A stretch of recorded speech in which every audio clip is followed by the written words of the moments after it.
तो नमस्कार आदाब सत श्री अकाल दोस्तों, आईपीएल बोनांजा के दो आसान से सवाल और हमारे अपकमिंग कॉन्टेस्ट के प्री मैच एनालिसिस के साथ मैं प्रकुल आपके समक्ष हाजिर हो चुका हूं। दोस्तों एक और शानदार मुकाबला हमारे सामने होगा कोलकाता नाइट राइडर्स बनाम दिल्ली कैपिटल्स। भाई दिल्ली की बल्लेबाज जिस बेबाकी से बैटिंग करते नजर आ रहे हैं, साफ तौर से नजर आ रहा है कि भाई दिल्ली टॉप 4 में आने की काफी उत्सुक दिखाई दे रही है। 10 में से 5 मुकाबले जीते हैं, पॉइंट्स है 10 और नेट रन रेट है -0.276 का, जिस पर इन्हें काम करने की जरूरत है। वहीं कोलकाता नाइट राइडर्स की जब आप बात करते हैं तो 8 में से 5 मुकाबले जीते हैं, पॉइंट्स है 10, बस डिफरेंस है तो भाई नेट रन रेट का, और ये बहुत बड़ा डिफरेंस है, +0.972 का। और हाल फिलहाल कोलकाता का सबसे बेस्ट नेट रन रेट पूरी 10 टीम्स में से चल रहा है। अब अगर हम बात करें पिछले एक आध मुकाबलों की, थोड़ा सा रिवाइंड करते हैं। कोलकाता का बॉलिंग अटैक उस लेवल पर परफॉर्म करता नजर नहीं आया है। यही रीजन है कि भाई लास्ट मैच में अगर आप देखें तो पंजाब ने किस तरीके से कितनी धमाकेदार प्रदर्शन करते हुए मुकाबला अपने नाम किया था, 260 प्लस का स्कोर चेज कर मारा था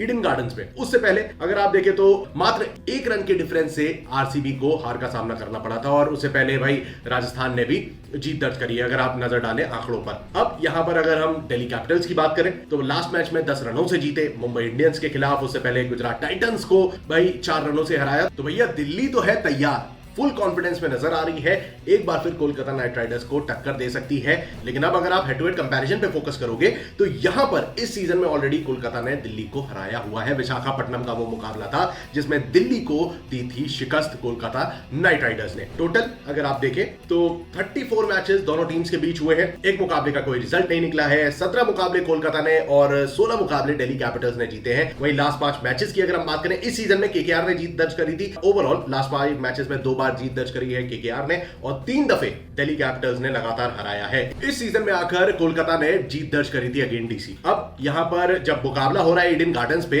तो एक नजर भाई वेन्यू पर भी डाल लेते हैं। 5 मुकाबले अभी तक इस सीजन के इस ट्रैक पर खेले गए हैं। 2 मैचेस पहले बल्लेबाजी करते हुए और 3 मुकाबले सेकंड बैटिंग करने वाली टीम ने अपने नाम करे हैं। हाईएस्ट स्कोर बनाया है पंजाब किंग्स ने 262 रन, और लोएस्ट स्कोर रहा है लखनऊ सुपर जायंट्स का 161 रन। स्कोरिंग पैटर्न पे भी एक बार आप नजर डाल लीजिए, सभी इनिंग्स का फर्स्ट इनिंग का स्कोरिंग पैटर्न है। केकेआर ने 208 रन बनाए थे एसआरएच के खिलाफ, फिर एलएसजी ने 161 रन बनाए थे, केकेआर ने आरआर के खिलाफ 223 रन बनाए थे जिसे चेस किया था आरआर ने। उसके बाद आरसीबी के against 222 run and then Punjab के खिलाफ 261 रन बनाए थे फर्स्ट इनिंग में, और जिसे चेस कर मारा था पंजाब ने 262 रन बना के।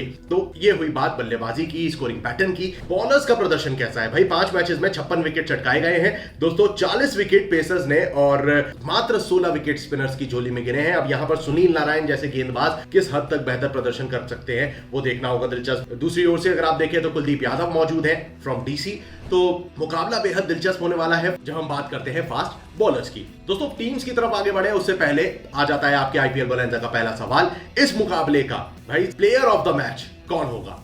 यह है आपके आईपीएल बोनांजा का पहला सवाल। दूसरे सवाल की ओर बढ़ते हैं, लेकिन उससे पहले टीम्स पर नजर डाल लेते हैं, स्टैट्स पर फोकस करते हैं कि आखिर कौन से हैं वो खास खिलाड़ी जिन पर रखनी चाहिए हम सभी को नजरें और हमारी फैंटेसी टीम का भी हिस्सा बन सकते हैं। दोस्तों केकेआर की ओर से अगर आप देखें तो सुयश शर्मा या फिर वैभव अरोड़ा, इनमें से कोई 2 में से कोई एक खिलाड़ी आपकी इंपैक्ट प्लेयर के तौर पर खेलते नजर आ सकता है। फिलिप सॉल्ट, आंद्रे रसल 2 ऐसे बल्लेबाज होंगे जिन पर रहेगा एक बार फिर दारोमदार इन द टॉप ऑर्डर, जिन्होंने 324 रन बनाए हैं। फिलिप सॉल्ट ने 8 मुकाबलों में 176 का स्ट्राइक रेट है। वहीं सुनील नारायण ने 8 मुकाबलों में 357 रन ठोके हैं और 10 विकेट भी चटकाए हैं। तो as an all rounder Sunil Narayan का प्रदर्शन भाई मैच दर मैच शानदार होता जा रहा है, तो इन्हें आप अपनी फैंटेसी टीम में जरूर संभालिएगा।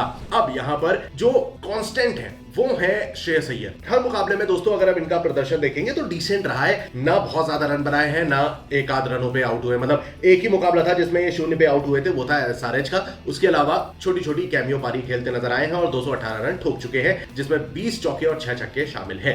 अब इन 3 खिलाड़ियों के अलावा लाइनअप पे जब आप नजर डालेंगे तो आपको वेंकटेश अय्यर, रिंकू सिंह और आंद्रे रसल का भी ऑप्शन मिल जाता है, जो कि टीम के लिए भाई कारगर साबित हो सकते हैं, बड़ी बड़ी हिटिंग लगाने की काबिलियत रखते हैं इस मुकाबले में भी। इन 3 में से किसी एक खिलाड़ी का तो भाई शानदार प्रदर्शन हम देखने वाले हैं इस अपकमिंग कॉन्टेस्ट में, तो यहां भी आप किसी एक खिलाड़ी को सिलेक्ट कर सकते हैं। अब बारी आती है गेंदबाजों की, तो भाई मिचेल स्टार्क तो बाहर हो ही चुके हैं। अब इनकी जगह अगर आप देखें तो हर्षित राणा, मैं इस खिलाड़ी का नाम जरूर लेना चाहूंगा। भाई हर्षित राणा ने हर मुकाबले में विकेट चटकाए हैं, बस एक पंजाब के खिलाफ इन्होंने विकेट ले नहीं पाए थे, अदरवाइज ओवरऑल 7 मुकाबलों में 9 विकेट चटका चुके हैं। आंद्रे रसल ने भी 8 मैचेस में 9 विकेट लिए हैं। और शुरुआत में मैंने सुनील नारायण का तो नाम लिया ही था। अब इन 3 बॉलर्स के अलावा वरुण चक्रवर्ती और वैभव अरोड़ा का भी ऑप्शन आपको मिल जाता है। तो बॉलिंग अटैक डिसेंट है, बैटिंग लाइनअप सॉर्टेड दिखाई देता है। अब इनके ओपोनेंट्स की ओर बढ़ते हैं जो कि भाई तेजी से पॉइंट्स टेबल में ऊपर बढ़ते नजर आ रहे हैं, दिल्ली कैपिटल्स, और जिसका सिर्फ और सिर्फ एकमात्र रीजन है जैक फ्रेजर मैकगर्क। दोस्तों जिस रफ्तार से इस बल्लेबाज ने 247 रन बनाए, आप देखिए 247 runs in just 5 matches at a strike rate of 237.50। ये है वो बल्लेबाज जो कि टीम को क्वालिफायर्स में ले जा सकता है, और क्वालिफायर्स के बाद भाई फाइनल्स तक का सफर तय कराने में इस खिलाड़ी का बेहद अहम योगदान हो सकता है। Along with Rishabh Pant. Pant team के लीडिंग रन स्कोरर जरूर हैं, 10 मैचेस में 371 रन बनाए हैं at a strike rate of 160, लेकिन एक आध मुकाबलों में आपने भी देखा होगा कि पंत की स्लो पारी के चलते टीम जो है वो मुकाबला हारी थी, और खास तौर से वो एसआरएच की पारी आप ध्यान में रख सकते हैं। But overall Rishabh Pant is doing phenomenal. Jake Fraser की तरफ से अच्छी बल्लेबाजी हो रही है, और ट्रिस्टन स्टब्स का नाम आप कैसे भूल सकते हो भाई, 10 मैचेस में 273 runs at a strike rate of 192। यही 3 बल्लेबाज हैं जो एक बार फिर कारगर साबित हो सकते हैं, अलॉन्ग विद अभिषेक पोरेल ने भी डिसेंट प्रदर्शन किया है। लास्ट मैच में शे होप ने भी भाई 17 गेंदों में 40-40 रन के आसपास की पारी खेल दी थी, तो बैटिंग लाइनअप टीम का काफी अच्छा प्रदर्शन कर रहा है। अब आती है बात गेंदबाजी की, जहां पे भाई कुलदीप यादव 7 मैचेस में 12 विकेट चटका चुके हैं, मुकेश कुमार अब इनसे आगे निकल चुके हैं विद 13 विकेट्स, और रसिक दार सलाम भाई बैक टू बैक इन्होंने शानदार प्रदर्शन करते हुए 6 विकेट चटकाए हैं। लास्ट मैच में भी 3 विकेट आए थे इनके, और उससे पहले भी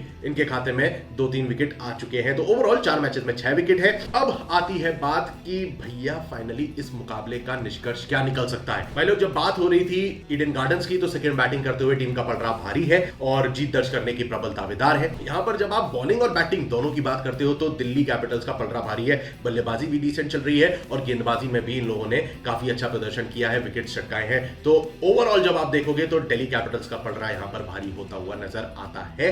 अब आती है बात भाई आईपीएल बोनैंजा की। सेकंड सवाल आपके सामने आ जाता है कि दोस्तों इस अपकमिंग कॉन्टेस्ट में सबसे ज्यादा बाउंड्रीज, चौके और छक्के कौन सी टीम लगाएगी? क्या होगी वो, केकेआर या फिर दिल्ली कैपिटल्स? ये है आपके आईपीएल बोनैंजा का दूसरा और आखिरी सवाल। दोनों सवालों के जवाब एक साथ जरूर दीजिएगा, और अगर आपका जवाब सही होता है तो आप हमें इंस्टाग्राम पे कांटेक्ट करें, जिसके थ्रू हम आप तक आपकी धनराशि प्रोवाइड करेंगे। अब दोस्तों यहां पर पलड़ा तो डेफिनेटली दिल्ली कैपिटल्स का भारी है, लेकिन कोलकाता नाइट राइडर्स और खासतौर से गौतम गंभीर का जिस तरीके से शक्ल बन रही थी लास्ट मैच में पंजाब के खिलाफ, जिस तरीके से पंजाब ने वो मुकाबला निकाला था, कोलकाता मैच अपने नाम जरूर करना चाहेगी सेकेंड बैटिंग करते हुए। यहां पर स्टैट ज्यादा भारी नजर आते हैं टीम्स के, तो उस पर जरूर ध्यान रखिएगा। इसी के साथ दोस्तों मैं लेता हूं विदा, जल्द हाजिर होऊंगा क्रिकेट की और तमाम अपडेट्स के साथ, so stay tuned and keep watching cricket language.